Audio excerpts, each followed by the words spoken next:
episode 113 of BigRedBarel Geek Speak, your place for all your nerdy needs on BigRedBarel.com. I'm your host Lauren, the badass of Borderlands, and with me as always is the amorous Auntie Alex. A man from Butts, and that's stopped between B-U-T-T and S. Okay, that's a new one. And joining us is the eerily eldritch escape girl of L. Hello.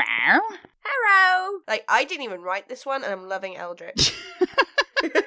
I was looking at them and I was like, I've got editing access, I see. I will make my own name. Usually people annoy me by making their own names, but I love your name. Aw. Because Eldrick is my jam. Love me some Cthulhu. So, Elle, why don't you just give us a little background on your podcasting lineage? Oh, so I got brought into Ready Player 2 to take over the horror handle from Sero, and I've been there ever since. And unfortunately, life gets in the way of a lot of us meeting. You know, I think there's some sort of conspiracy to keep the Ready Player 2 team apart. So I've been living under a rock, conserving my energy, but I've dusted off my microphone in order to appear. Hooray! So, and you lucky listeners are getting a double dose of Welsh today. Oh, yeah. I feel very lucky at the moment as well. Because you all know my love of Welsh tones. Beware the cheese toasties. Plus, you know, I'm personal sadness that Ready Player 2 is no longer there. I was the advocate on this of something of the podcast. When Rich was guesting on BigRedBarel UK, I was the advocate of them keeping him. But then he didn't want to be kept. Going, Rich. Yeah, I was his, lone fan in the BRB Towers. Well, not lone fan, but I was, the most vocal fan.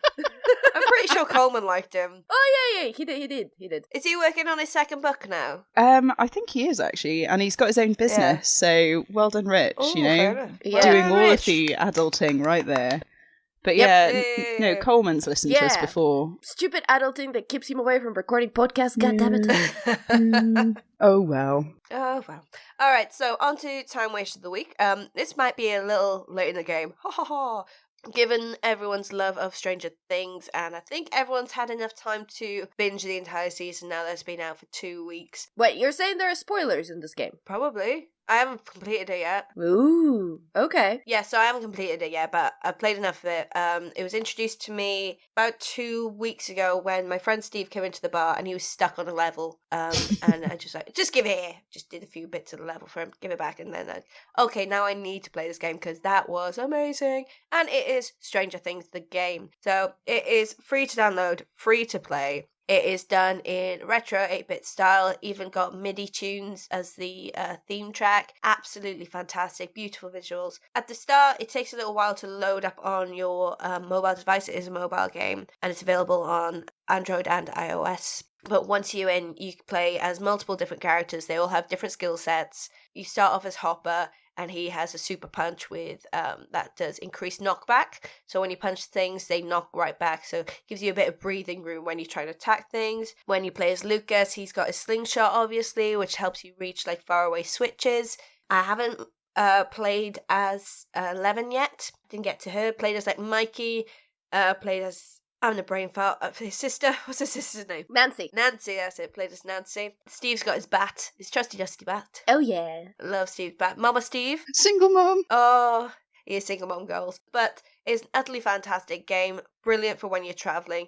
It is better if you play it on a larger device. So I played it a little bit on my phone. It still works, still absolutely fun. But to really appreciate the visuals, I've been playing it on my Kindle Fire. My friend was playing it on his iPad. It's just easier to appreciate all the little nuances and the little kind of Easter eggs and nudge nudge wink wink to the series. So check it out. It's utterly fantastic. You two should play it. Honestly, I've downloaded it. I've not had the excuse. I actually downloaded it last night. I'm like, oh yeah, I'm gonna, install my horrific spreadsheeting apps, and as an excuse to do that, downloaded that as well. So fingers crossed. it is really, really fun. On to news. Update. More EA Shenanigans. Star Wars Battlefront 2. So 4H to unlock Darth Vader. Alex, do you know a little bit more about this? Okay, so here's the whole story. There's been EA Shenanigans going for a week plus, and there's been lots of updates, and When is it not EA Shenanigans, to be honest? oh my god, there's honestly, just calm down, guys. Just go under a rock somewhere, lie down, have a nap. We've had enough of you, seriously. Just Give chill. us a break. Yeah. As you know, Star Wars Battlefront is coming. It's probably released or just about to release. I don't know at the day of the podcast, but I assume it's probably released because it was on early access on Origins and EA access already. Here's the shenanigans. So, as you know, Star Wars Battlefront has unlockable characters. So, as you progress through the game, you can unlock various characters.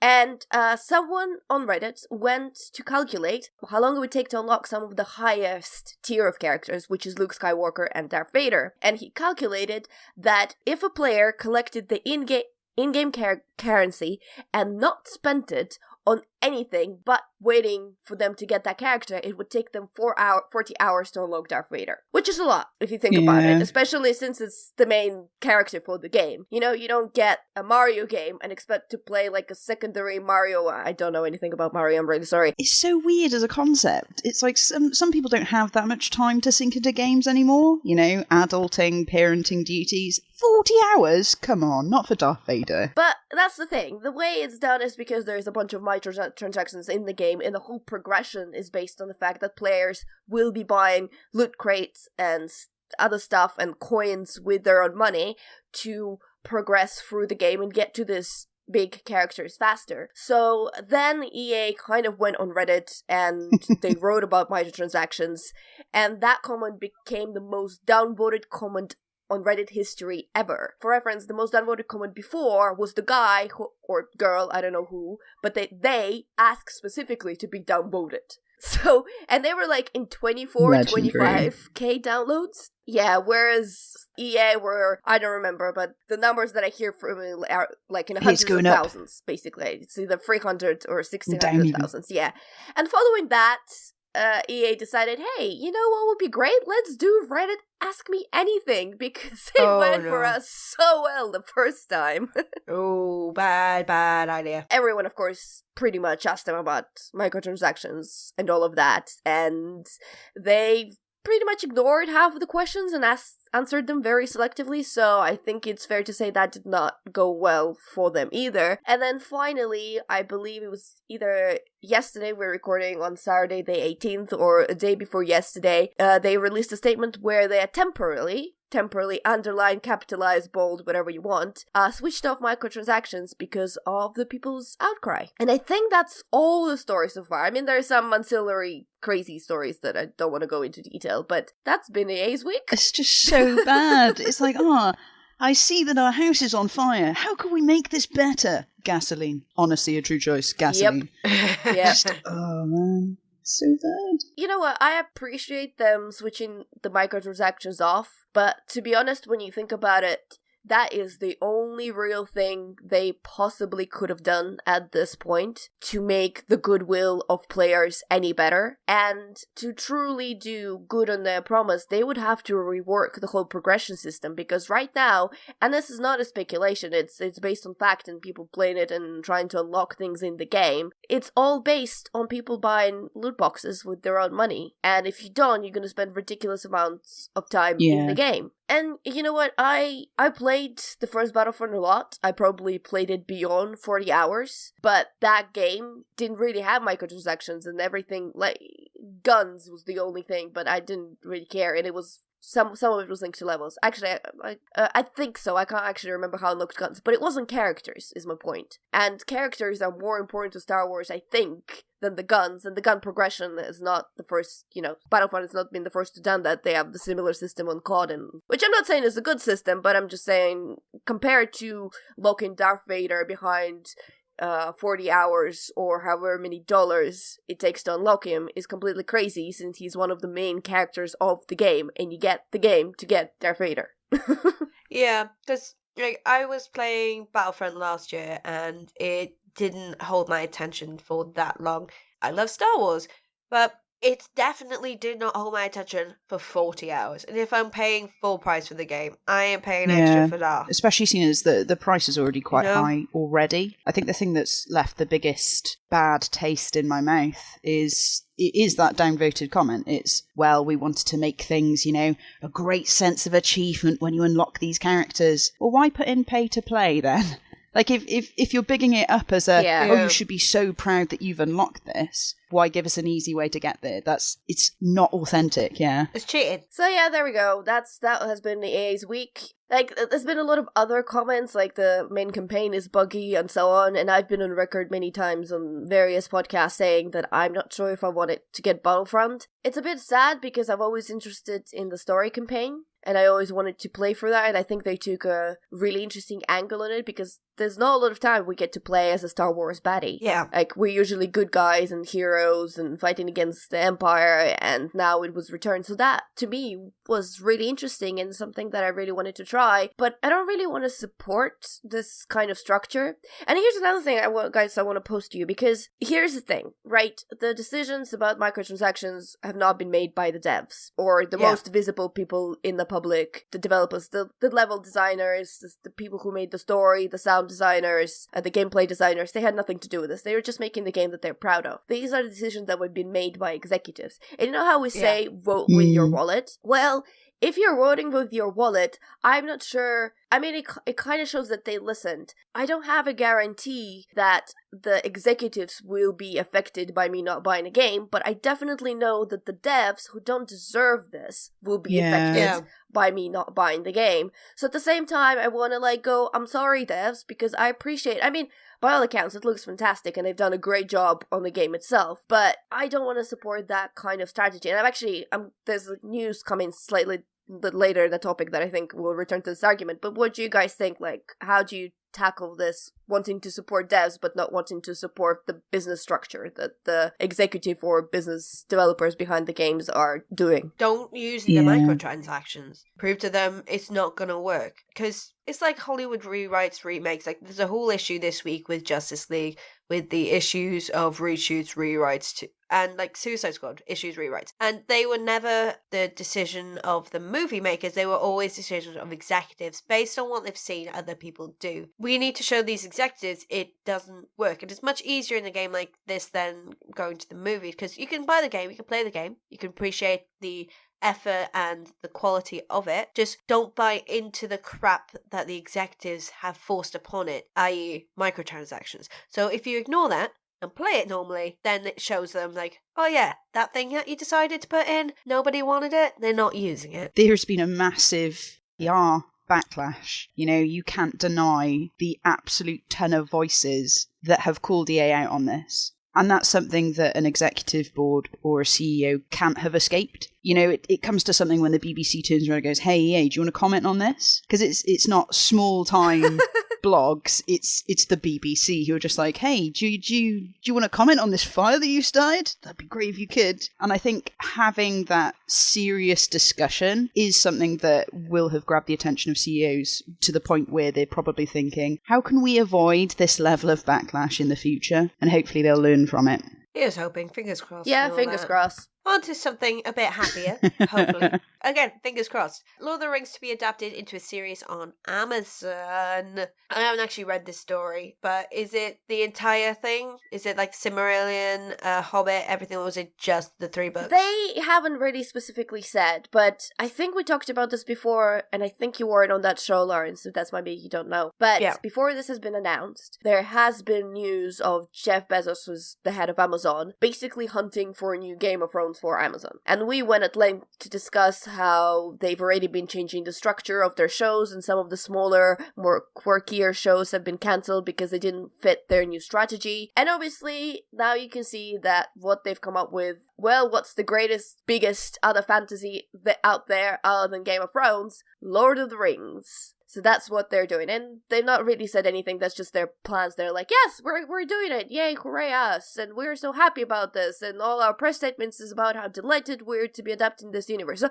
they've not really said anything useful at all, except for basically the title. I think that might be a good plan if they're playing it close to their chest, because it's such a precious and beloved IP. Yeah, I mean, Lauren, what's your opinion on this? Because I've got some thoughts, and hell, they're not positive. I don't particularly like the Lord of the Rings films, if I'm honest. They're fine. They're long-winded, though, and they could have been done better. Hobbit, as I've said on the show before, one of my all-time favourite books. I've seen the first movie, I haven't seen the other 2. Yeah, you're like exactly like me. I've seen the first 2 then, went, abomination! And never went to do cinema. Like, I went to see the cinema to see the first one, and I was like, no, I'm going. Bye-bye. So, I'm not holding my breath. They might be able to go through the universe in more detail and actually flesh out the characters, less of the kind of... More Tom Bombadil. Throwaway crap with the longing looks between Bob and Frodo. He is you know what? I kind of like it that now he's gonna be known as Bob and not as Sam. Bob's my Bob. absolute He warms hero. my heart, really. He's back into pop culture. It's like he was in The Goonies, which is fantastic, and now he's in Stranger Things, which is fantastic, and it's so good. And I love the whole story behind that. But I digress. That's not to do with this right now. Guys, can I just... Sorry, we're gonna return to Star Wars in a second. I just saw an article that pretty much posted just recently about their previous EA Battlefront thing, so I think might be important to mention. But I think the article claims, it's actually from Game Informer, that the EA put down the microtransactions because they got a kick in the butt from Disney. Oh, nice! Take down the microtransactions, Yep. haha! Go Disney! Go, Micky. Go Mickey! The fact I could do that with my voice right now, I'm very happy. Sorry. Back to Lord of the Rings. I'm really sorry. So I'm not holding my breath. If they treat this material with respect and care, do it more akin to a Game of Thrones. Which, admittedly, I haven't read the book, but Alex, you seem to be pretty fond of it, and you've read the book, so... Well, you have to... Well, it will never be Game of Thrones. No. Oh, no, I mean handled in the same kind of respect. But I think it's important to mention it for those who are not familiar with material and only know the movies. Because the movies made the book much edgier than I think it is. I mean, on that book, characters break up in poems and songs in every other page. And you've got... there is legends of Tom Bombadil that everyone... I still don't know what that guy is doing in that book, but, Tom Bombadil. Yeah, I'm living with him. But I'll be honest, I think this is a safe and boring choice. Because they went for another big, famous, a thing that's already has a lot of fans, and piggybacking on that, I think one thing you have to absolutely remember is that Game of Thrones has not been famous before the TV show. Among the readers of the book, yes, it was not well known. Among the dedicated readers of that environment and that group of authors, so, John Scalzi and Neil Gaiman, George R. R. Martin, what's his name? I forget his name, but we did talk about him as another really famous, fabulously bearded man that writes other fantasy books that I'm sure will come up to me at the end of the podcast. If you're reading off those group of writers, yeah, you have been aware of the Game of Thrones. But before that, it was a fairly unknown book en masse, right? And it is a TV show that made it famous, and that's how it turned out to be, because the material was so good and they've done such a good job adapting it. That's why we are living in a Game of Thrones phenomenon, right? Mm-hmm. And Lord of the Rings is a completely different story. It is one of the classics of fantasy that even if you've not read, you've heard the name, you kind of know that there are hobbits involved, and then there is a ring and there's a bunch of elves and one of them is surfing on the shield or whatever, and you kind of yeah, exactly, and you know things about it, right? So there's a different perception already. But what I think is such a missed opportunity, because there's so many fantastic fantasy novels out there. Honestly, there is. Why don't they go to still George R. R. Martin, Wildcards? Yeah, what I think is Wildcards adapted into something. I'm not sure. Anything else doesn't even have to be George R. R. Martin. There's so many. No, I just mean they don't have to go for something that's already been done. Do something new. These established authors that everyone loves, they have other books. True. Yeah. They have other series. I mean, you are Amazon. You have a big amplify another fantasy series that, again, is something that is known among the circle of the people that read them and is beloved, but is not known to a bigger mass. My suggestion is Robin Hobb. Such a good... She has a fantastic series of books. Yeah.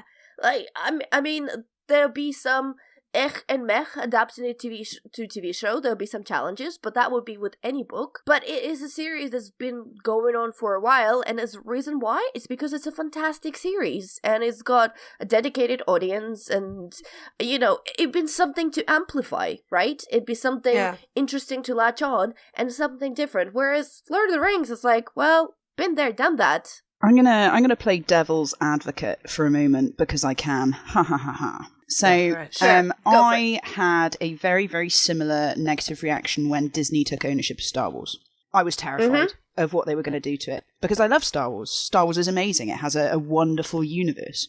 And before I sat down and watched Force Awakens, I literally felt like my wondrous golden child of fiction had been stolen away from me. But I actually love what Disney have done. Disney have poured quite a lot of money into the Star Wars intellectual property and is actually treating it really, really well in my mind. So I'm very cautiously optimistic that perhaps something similar could happen. Not saying that it is, but something similar could happen with Lord of the Rings, and we could actually get something that we're relatively happy watching out of it. Yeah, so like with the whole Star Wars thing, I was skeptical as well, but then seeing what they did with the MCU, I was like, I've got hopes. I'm not judging. Yeah, so Wildcards has been optioned by HBO, funnily enough. Well, there you go. Yeah. HBO. It makes sense for them to keep going with the gift horse. Gift horse? The gift that keeps on giving? Yeah. The golden child. Yeah, there you go. Not a child. The golden beard. How's that? The golden beard. Yes. Yeah, so cautious. Cautious. We'll see how this goes. All right, next one. Fantastic Beast #2 has a title and the cast has been announced. We got a lovely picture online. So the title is Fantastic Beasts: The Crimes of Grindelwald. What do you think about that title? I'm gonna steal Joanna Robinson. I mentioned her before. She's one of my favorite entertainment writers.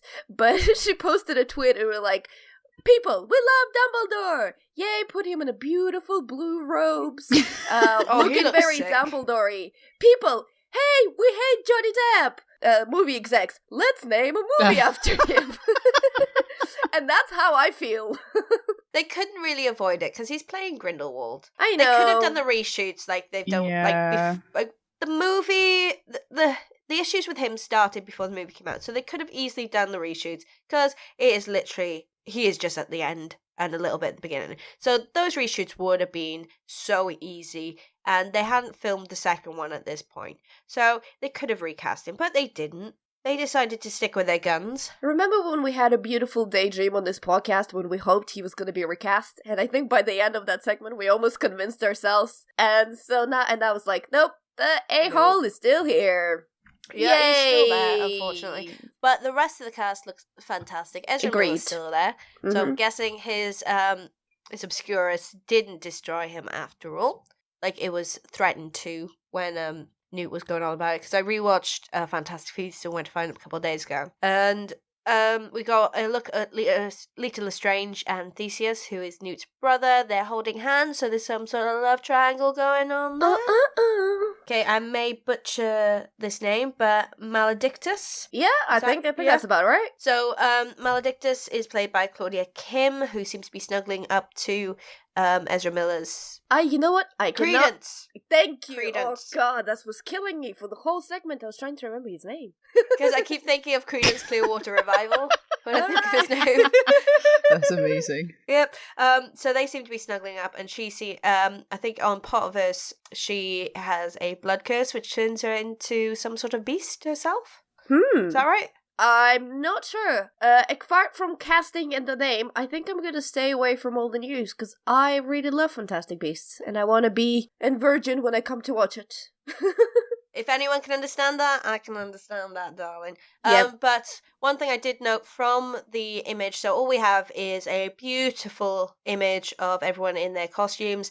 Jude Law's Dumbledore looks amazing, utterly fantastic. But Grindelwald has the Elder Wand. Finally, I was wondering where the Elder Wand was the whole first movie. Because I was looking at his wand, I was eyeballing his wand throughout the whole movie. I was like, that's not the Elder Wand. That's not it. Where is it? Where is it? Where is it? Yeah, so about either a couple of days or about a week before this full image was released, Warner Brothers Entertainment, it is Warner Brothers, right? Yeah. They released an image of 2 wands, one of which was the Elder Wand. I didn't recognize the other one, but now I see it's Dumbledore's original wand. Now, we got Dumbledore, and we know where the Elder Wand is. I kind of want to see... I can't remember his name. The kid who played Grindelwald in... Colin Farrell. No. Oh, To the Google He's machine. got 3 names. I know. He played Grindelwald in a flashback in The Deathly Hallows, and you see him stealing it from Ollivander. I am very close to remembering his name, and by that I mean Googling. It's like Jamie Campbell Bower or something, I don't know. Yes, that is it, Jamie Campbell Bower. Is it? Oh, right. He doesn't even... Why does he not show up on this casting list? Crazy. Oh, there we go. Jamie Campbell Bower, that's right. Yeah, you're right. I would like to see, if they're doing flashbacks, if they want to keep it like in canon, in universe, all that kind of gubbins, then he should be young Grindelwald. But there's no resemblance between him and Johnny Depp. No. Because Jamie Campbell Bower has a forehead for days. Yeah, I think they just... It's a new story. I mean, Zoe Kravitz is playing Literally Strange, which I think it's a different ethnicity to what they originally went with the Lestranges. So I don't think they're necessarily sticking with that kind of canon. Not necessarily. Is she sister to Bellatrix and Nymphadora I'm and all not them? really sure.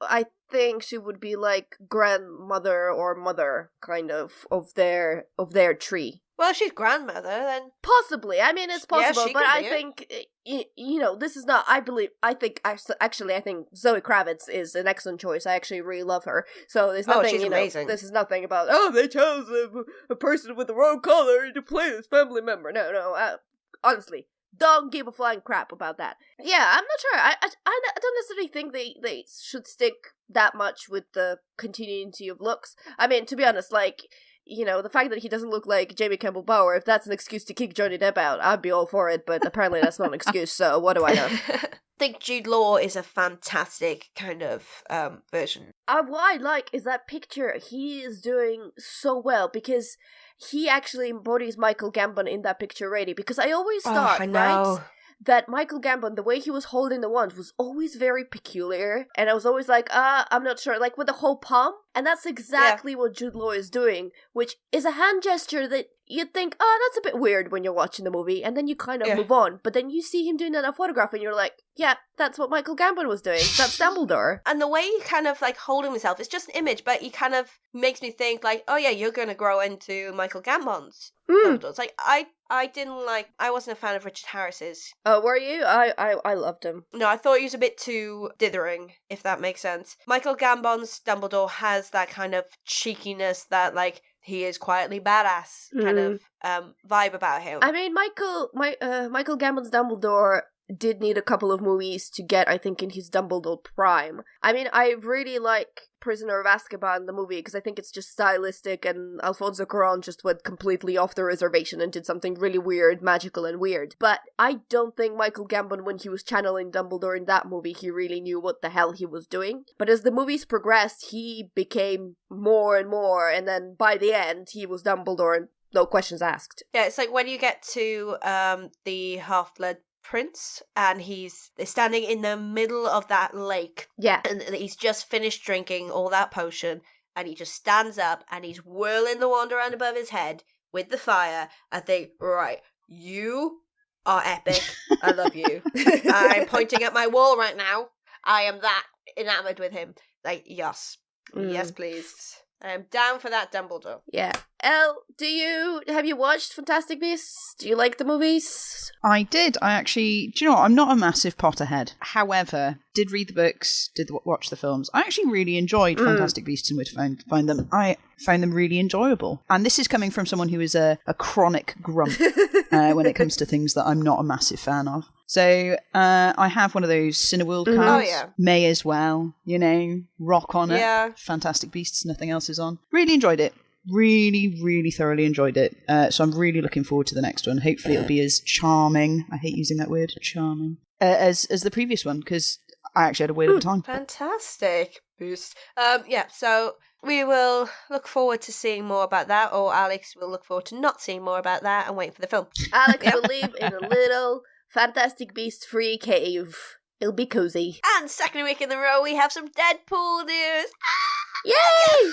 Yes! So we got the Legendary. teaser, We got the teaser with some happy little trees, which is fantastic. Oh man, I was absolutely crying when this came out. I love it. I love a bit of Bob Ross. I love the Deadpool kind of advertising campaign. It's like the best. It is the best. So you see Deadpool dressed up as Bob Ross trying to paint something, and it keeps changing. And then you see clips of the film, and you just need to see it. It's just fantastic. I love it. And my personal favorite is that Julian Dennison from Hunt from the Wilder People is in that movie, and God, I'm looking forward to anything that kid does. Like, I'm so happy he's in Deadpool because he was fantastic in Hunt for the Wilder People, and like, he just needs to get work all the time. And the fact that the Deadpool guy snagged him, that does not surprise me in the slightest. Oh, yes. So I think that's enough said. Deadpool equals awesome. Yeah? Yep. Yeah, just go watch it. Okay, so Cards Against Humanity wants to save America, air quotes, by stopping Trump's wall. So Cards Against Humanity founders have purchased a plot of vacant land on the border and retained a law firm specializing in eminent domain to make it as time-consuming and as expensive as possible for the wall to get built. Yes. Thank you. I love Cards Against Humanity. The game is fun to me, and admittedly, like, we don't have it in the loading bars because some people get a bit weird, and there's like, we have better games. I just love the ethos of the guys behind it. It's like the year they did the Box of Nothing and the Box of Bullshit, and people literally bought a box of bullshit. It's like, we told you what it was, you bought it, that's your own fault. Yeah. And I think that's fantastic. If they're using their profits to annoy Donald Trump, it's like, I'm down for that. Go for it. It's professional trolling, Yeah. isn't it? I absolutely adore this. Absolutely fantastic. I mean, I follow on the other side of spectrum is that I absolutely detest Cards Against Humanity, but I can't deny that the ideas that they come up with, like you said about, you know, the empty box and this, are just ingenious. It's just so good and well done on them. And like, this is a publicity stunt, but it's also very current. It also has commentary. It also actually might serve a purpose because who knows, maybe that blubbering idiot will actually build the wall or something. And that may stop him. Maybe. And all the luck to him for that. Oh, Okay, yeah. and please do. Buy more plots. Do a Kickstarter. We'll help you buy more. Oh yeah, Buy more absolutely. I land. think maybe that's what, you know, some people should do. Like, you know, say, you know, kickstart me buying this plot of land to save Trump from building a wall, because I'm sure a lot of people will donate. Yeah, Kickstart pick Trump. There you go, that's all you need. Yep. No rewards. No nothing. We don't need rewards. People don't need rewards. Maybe a patch of turf for the people who put in like $50, whatever. But go for it. Alright, and our final bit of news. Concerned Ape working on a new Stardew Valley content. I've never played it. Yeah, Elle, you'll have to lead the way on this one. Oh my gosh, I've lost so much of my life to Stardew Valley. I hear that about this game, though. Oh, it's just so good. It's so nostalgic and cozy as a game. However, going to the main bit, Barone did a Ask Me Anything on Reddit, I think it was like a month ago, and he said that he had no plans to release any new content for the single-player mode. However, a couple of days ago, he said he's working on more stuff for Stardew Valley, and this includes the single-player game. There was a picture of a boat, so maybe we get to go to somewhere new. I'm intrigued. For those of you who haven't played Stardew Valley, if you like The Sims or any farming games, what was Harvest Moon? Yeah. Anyone likes that? You'll probably love this game. It is a game that you can sink as much or as little time as that you want into it. Again, hate to use the word charming, but I'm at a lack of vocabulary on this wonderful Saturday morning. But it's really cheerful. I really enjoy playing games like this because it's just so simple and it gives me a childlike glee. And also spreadsheeting. Oh my god, finding the correct ratio of sprinkler per crop.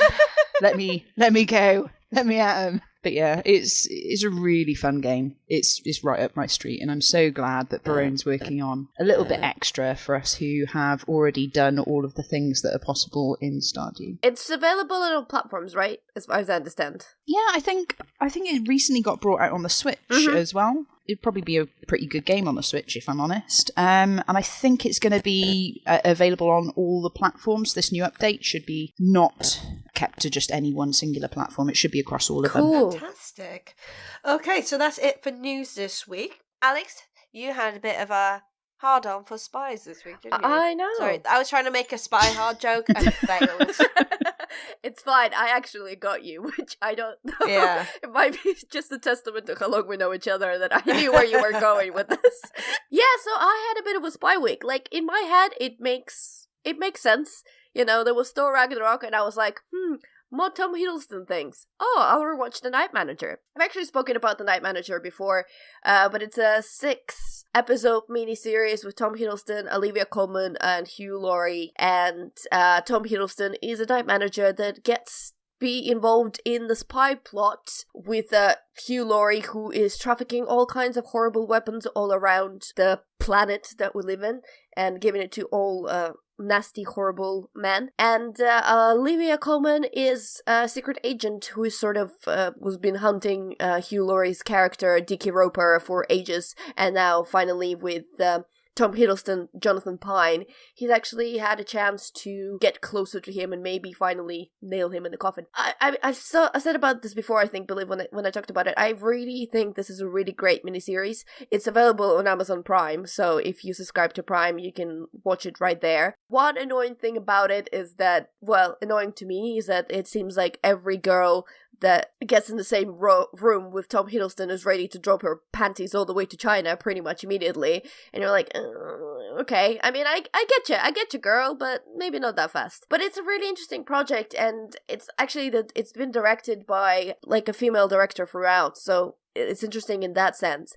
And I think watching it for the second time actually highlighted to me what is one of the special things about the show. And here's the thing, Tom Hiddleston kind of distracts this balance that is more prominent in the books, because Tom Hiddleston is very attractive, likable man. But I think what it kind of plays off is that you've got this Dickie Roper, who is obviously the bad guy who's doing horrible things, and he's referred to in the series as the most horrible man on earth. But he's incredibly charming and likable on the surface. And especially, like, he's played by Hugh Laurie. I mean, how could you not like him? It's impossible, right? And then you've got Jonathan Pine, who is this reserved, kind of almost repressed, tries to blend in, double-sided, does some questionable things for the greater good, right? But, I mean, doesn't justify the things he does. So you're kind of supposed to really like this bad guy and not really like the good guy, which I think is a really interesting balance for the show. And as I said, Tom Hiddleston kind of unbalances a little bit just because it's Tom Hiddleston. You kind of can't take a step away from the actor. I'll watch it just for that. Exactly. But following that, I started reading actually the book that the miniseries is based on by John Le Carre, and he's what I've not been aware until I kind of started researching into that. He's wrote bajillion spy novels, and he's really famous in that genre, and Night Manager is just one of his works. And there has been some changes. So, for example, the novel is actually set in 1991, whereas the TV series is set in present day. And there's been other changes. For example, Olivia Colman's character in the TV series was originally a man, but it has been changed for the show, and I think actually for the better, because she's so much more interesting than the guy in the show, but in the book. But other than that, it's very much traditional spy novel in a tone, and it's very masculine, like, because it's all about the world of greedy man, and sometimes I find myself reading it and thinking, do men really think like that? Do they immediately do, when they see something happening, is that where their mind jumps to? So it's a bit weird, but I'm enjoying it so far. I'm listening to the audiobook, as I usually do, and if book so far gets a bit of a recommend, the miniseries absolutely does. So following that, I've got another mind jump, Alex Logic jump. I was like, I want to watch more spy movies. So I went and watched A Man From U.N.C.L.E. Oh, I quite like that film. I liked it as well. So it's a Guy Ritchie film starring Henry Cavill, Armie Hammer, Alicia Vikander. And you know what? I watched it and I really enjoyed it, and then I looked at the reviews, and he's not really been getting very high reviews, like a bunch of 2s and 3s out of 5s, which is really confusing me, because it's in comparison to the original series, so people always hold it up to really? kind of this marker of the original series. But like, I never saw it. I just watched it straight up because I thought it looked kind of fun, and Armie Hammer is cute, so that's why I watch it, really. Yeah. I've not seen the original either, so I only have the perspective for this one. I just thought it's kind of a fun kind of spy romp. Yeah, That's all. look, it's beautiful, it's colorful, there's lots of humor in it. At no point does it take itself too seriously. Yeah. I think it's just such a delightful watch. That's all there is. Like, the plot is not revolutionary. The characters, well, actually, I quite enjoyed Henry Cavill and Arnie Hammer kind of like going against each other, because he's supposed to be, well, Henry Cavill is playing an American spy, whereas Armie Hammer is playing Soviet spy, and let me not even start about his accent, but whatever, I'm just gonna let it go. But it's so ridiculous, I kind of love it. Yeah, exactly. Like, it's good for that role. Like, no Russian would ever speak that way. But it's a movie about ridiculous things and ridiculous spy in ridiculous time. I'm on board with this, and yeah, I just found this movie a complete delight. And I don't know, even though it's been kind of not highly rated, I would absolutely recommend it. I think it's just been such a relaxing, fun, good evening watch. And I think it's on Amazon Prime as well. I think I was on Amazon Prime binge, so that's how I came from Man From U.N.C.L.E. So, you know, if you have Amazon Prime, there you go. 2 things that you should watch. The Night Manager and The Man From U.N.C.L.E. both get thumbs up from me. For different reasons. Fantastic. Yeah, Man From U.N.C.L.E. is kind of a really fun, like, Sunday afternoon watch. Yeah. Where you're kind of chilling out after maybe a large lunch. Just sit, watch Man From U.N.C.L.E. Yeah, absolutely. So, Elle, what have you been playing this week? I generally do tabletop RP, if anyone would like me to talk about any of the things that I've been playing. Well, let's do Star Wars, because that's on topic. Okay, so I play Star Wars twice a week. I know, I'm that bad. No, you're awesome, shut up! I GM Edge of the Empire on Mondays, and then I play in a group on Fridays, and we play a group of Imperial officers. Because everyone loves being the bad guy. I actually really love this as a tabletop RP. The dice system is completely new, so if you're used to D20 systems, be prepared. Be prepared. It is very cinematic as a game. It's a beautiful storytelling mechanism that you can use with your players. And there's a brilliant way that you can bandy back and forth between GM and player in order to build this really fantastical cinematic experience for the entire group. I don't know if anyone here has played it, but it is well worth getting if you are in the market for a new tabletop RP. It's just joyous. Plus Star Wars. I mean, what more could you want, really? Either going around playing as a rebel, or if you're playing Edge of the Empire, you can play Scum and Villainy, because, you know, being a smuggler, that's fun times. Or you could take it the other way, and you could be the bad guy, because that's also fun too. I've been dreaming about playing, like, RPs for a while, and the only one I've really played doesn't really count. It's more of like an RPG in a box, but it's Star Wars Imperial Assault. And what I like about it is that when you GM, you are Empire. So I would always want it to be a GM, because I always want it to be an Empire, because that was just too much fun. Question, because as you are well versed in the RPG kind of way, how much prep does it actually take you to be a GM? Because I assume, like, you have to come up with a story and progression and kind of calculate for possible choices that your teammates might make, or do you come up with some stuff on the spot? How does that work? So it all depends on the game group that I'm playing with. So at the moment, I've got a difficult group on a Mondays. Difficult as in challenging. They are very spontaneous, and they will try to just deviate from the plot, deviate from the main plot. Got to go off on these fantastic adventures, which is perfectly fine. I'm happy to facilitate that. So what I will do is I will sit down and I will have a notepad of plot hooks. So I've written about 6 pages of different plot hooks, and there'll be snippets. And in fact, I'll break out one whilst we're talking. But these plot hooks, they will be, say the story's getting a little bit slow, perhaps the group has split up, and I need to get things back on track, make things a little bit more exciting. I might say that, oh, you know, this NPC character, a well-dressed Deveronian, approaches you and asks directions to the nearest weapon shop. And that can just slingshot you into this new narrative that you might not have thought of before. But yeah, I will skeleton build a story that I might want to play, but my players always dictate going on these random side quests. One of them at the moment is in this this drug den that I don't think he's going to be leaving for a while. Building up loads of contacts and having a wonderful time while the rest of them struggle to stay alive. But yeah, it's wonderfully fun. Wonderfully fun. How did you kind of learn to GM? Because I do think it's an art. Like, a really great GM makes or breaks the game.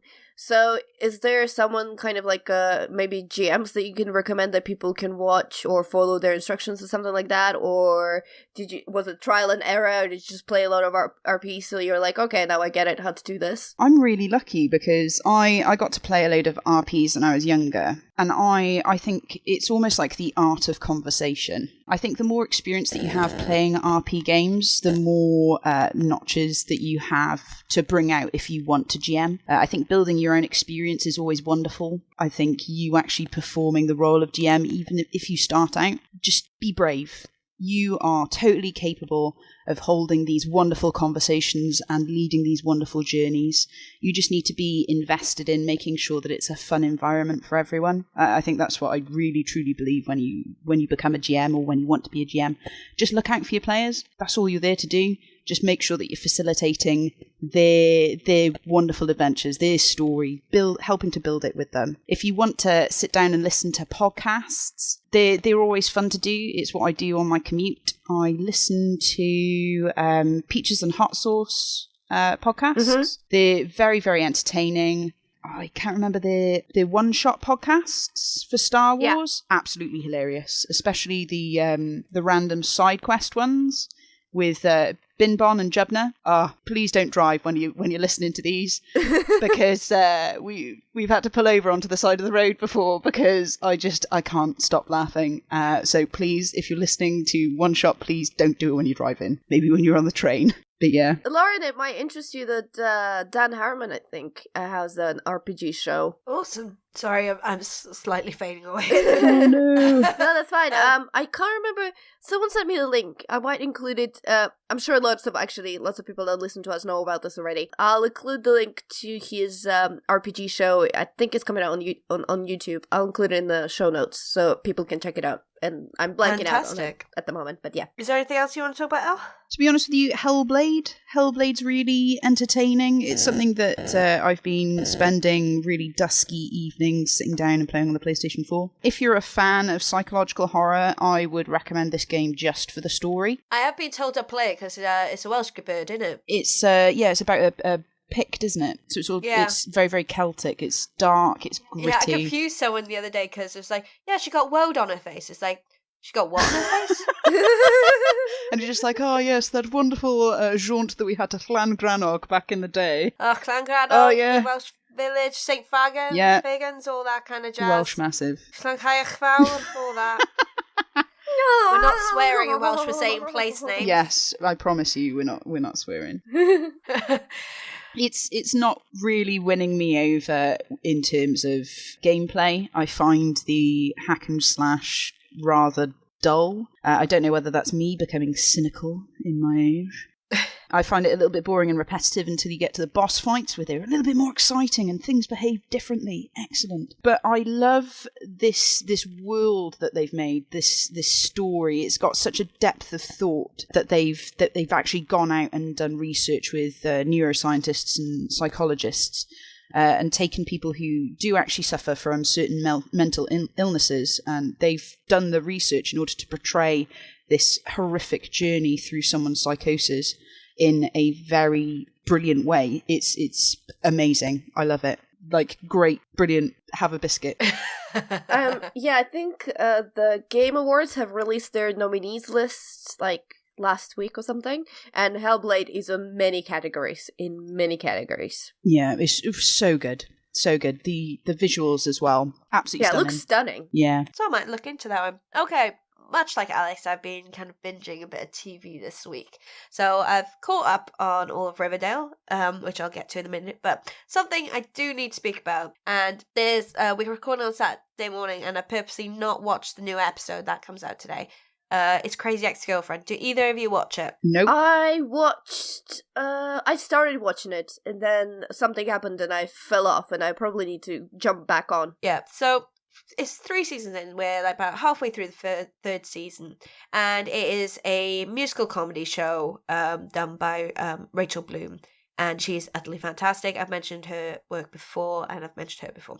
So the first season is very kind of light, airy, about her moving to California and trying to get back with a guy she dated when she was in summer camp many years ago. Second season is what happens when she gets him. Third season is what happens when she kind of loses him, and that's as much spoilers as I'm going to say, because all of the episode titles are referenced to him. His name is in every single title, so even if you just look at the titles, you can kind of see the themes of the seasons. However, as the series have gone on, it's become a lot darker. And looking into the actual process of, say, like depression, anxiety, self-deprecation, self-loathing, and the last episode generally made me cry. Aww. Yeah, so the whole pretense of the series, when you look at it, it's a musical comedy. There's music numbers in every single episode. There's between 1 and 5 in some episodes, and they're utterly fantastic. Very, very well thought through.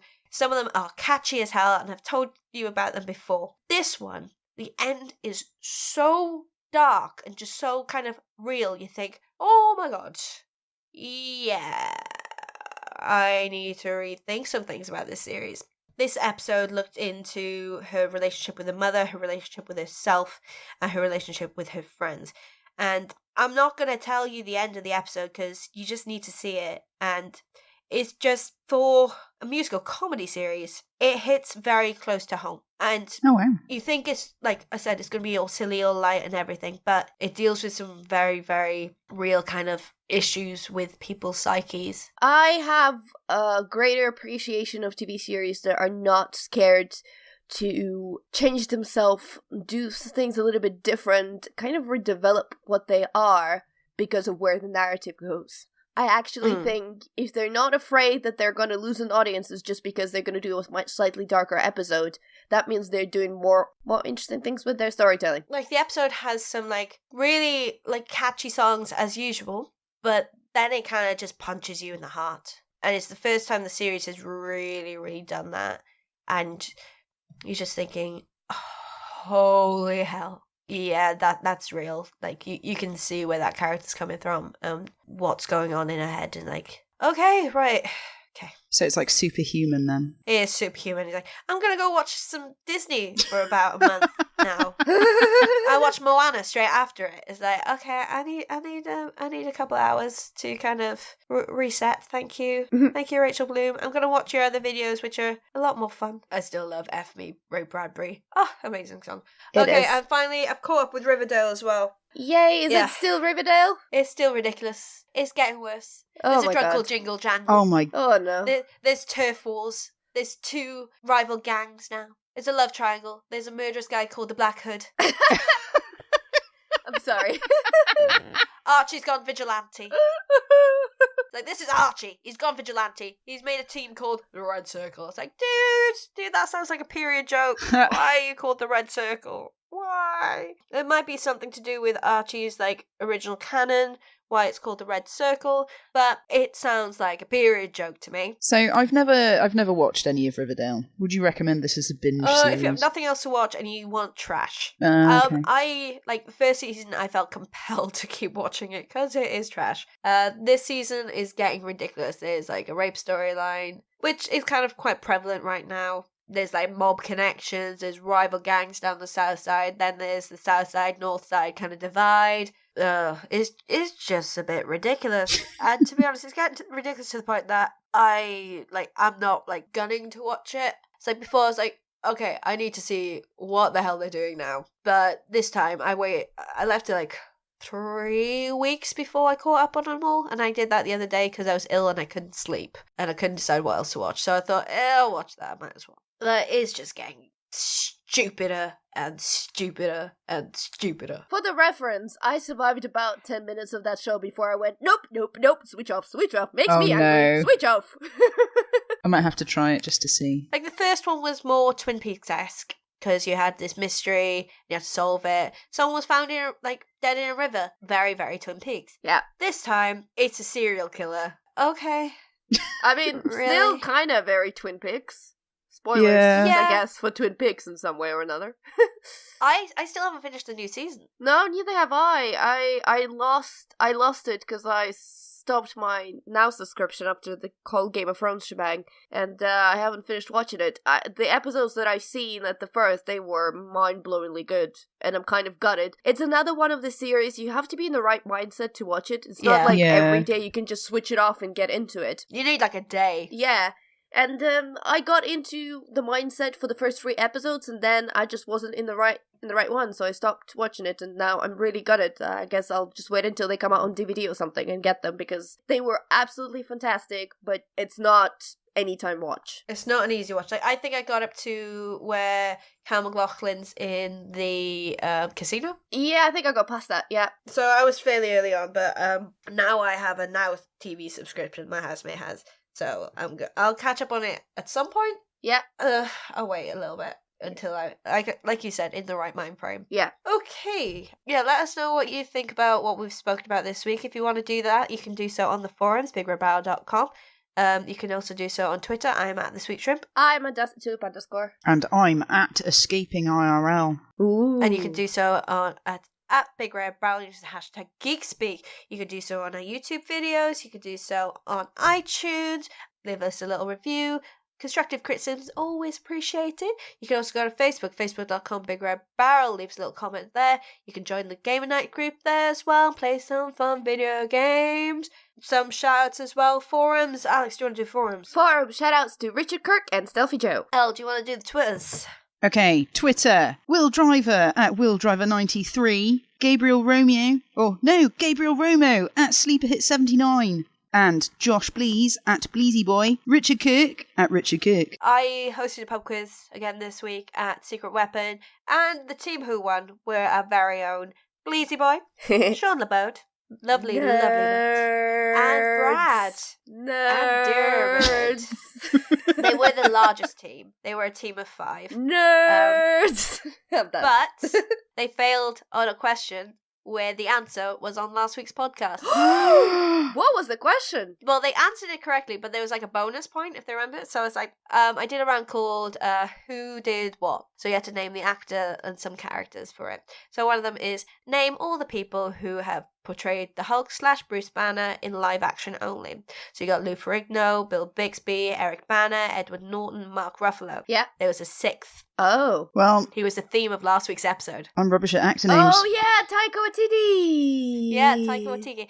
I didn't realise Ang Lee also did the same thing as Taika, and did some of the mocap. So Taika Waititi stepped in for Mark Ruffalo for some of them, and I just looked at Diarmuid and Bleezy. It's like, oh Bleezy, what boys? You listen every week. You like to Diarmuid is surrogate me if I'm not here.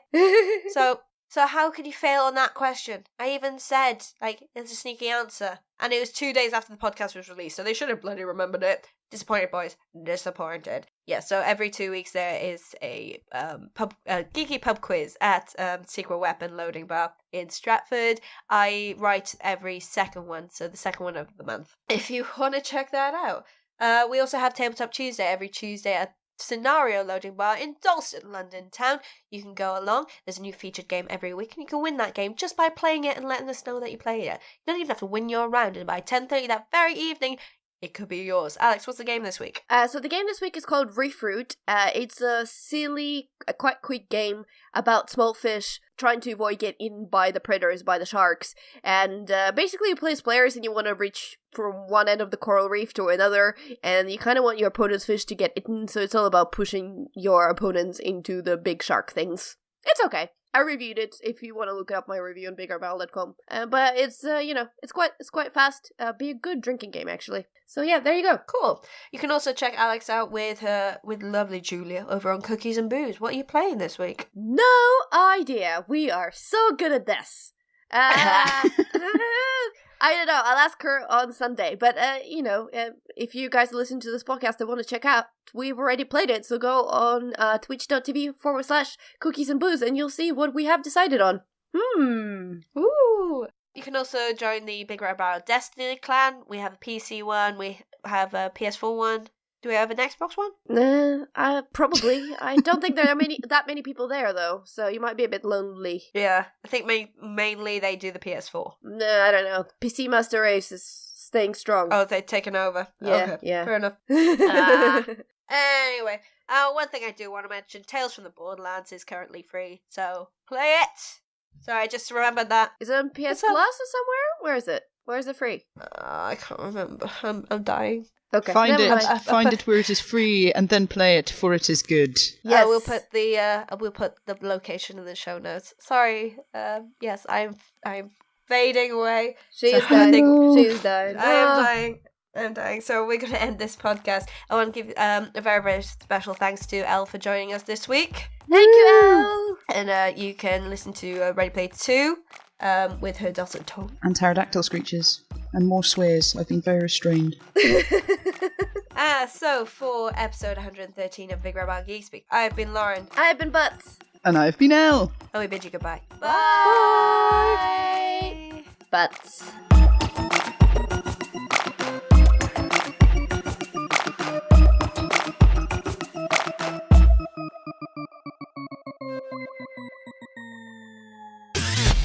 You and your ears are quite welcome for the podcasting goodness that you just heard. Why not roll on over to BigRedBarel.com for more podcasts, news, reviews, and videos from the biggest, reddest site on the internet, BigRedBarel.com.